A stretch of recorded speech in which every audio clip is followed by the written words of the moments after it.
Earlier, I spoke with Kallum Pickering, senior UK economist at Berenberg, and I asked him which countries Britain would seek out first to renegotiate new trade deals.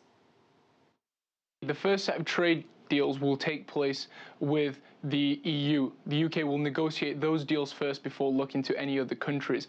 Half of the UK's exports, which are equivalent to 15% of its GDP, go to other European Union countries. So while the divorce proceedings with Brexit take place, the UK would look to strike a trade deal with the EU. Then it would look to countries such as the US, such as Canada, such as China, India, South Korea, where its other exports go to.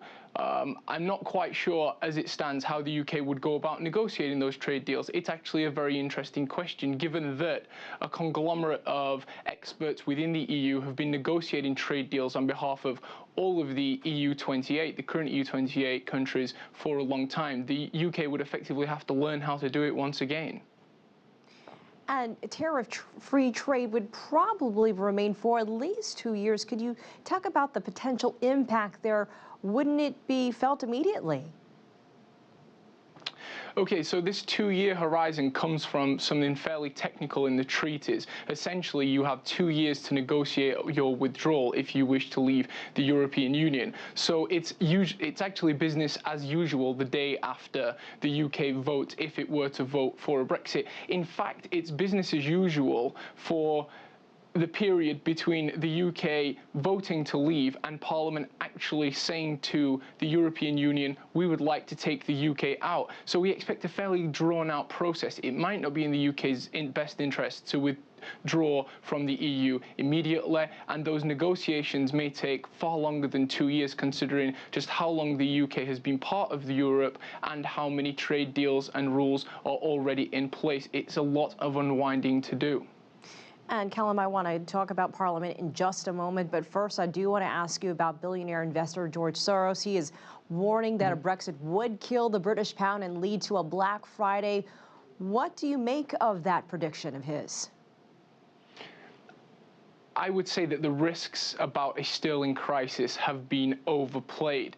That's not saying that there is not some risk of a sterling crisis. We've seen some significant Brexit-related sterling weakness since probably last November. The UK is vulnerable to a sterling crisis because it has the largest current account deficit in the G7, but the sterling crisis risk is a very small probability event. The way the UK finances its current account deficit, it's fairly safe. The UK will remain a good place to invest even in the event of a Brexit. I don't expect a flight of capital to such an extent that we get a collapse in the pound following a Brexit. You mentioned it a moment ago. Despite what voters decide, Parliament will still have the final decision when it comes to the Brexit. Is it possible that this body would not pass a law to exit even if the voters call for it? If voters call for a Brexit, that gives the politicians of Westminster a mandate to take the UK out of the EU.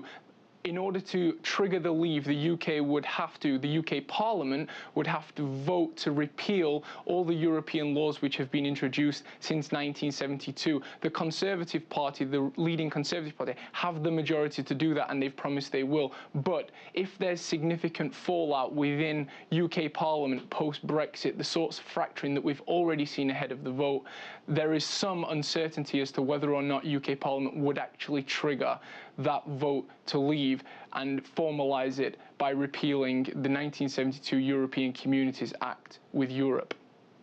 And we do know that U.S. President Barack Obama has encouraged the UK to stay within the EU. He wants them to stay, but candidate Donald Trump says that he wants to redo all of America's trade deals, saying that the U.S. is getting ripped off.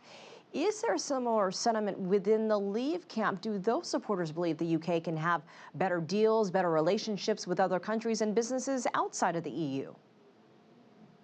Well, of course they do, but whether or not it would be that way I think is very, very debatable. Let's look at it one way. They argue that without the behemoth, the political behemoth that is the EU, which drags its feet on deals with big, large trading partners around the world, the UK would be nimble. It would be able to put together lots and lots of trade deals with lots of individual countries. The short and long of this is there's simply no evidence around the world that this would take place. Currently, the UK gets over 50 trade agreements, 27 with EU countries and the others with non-EU countries that the EU has already agreed to. If the UK removes itself from the EU, it loses all 50 trade deals.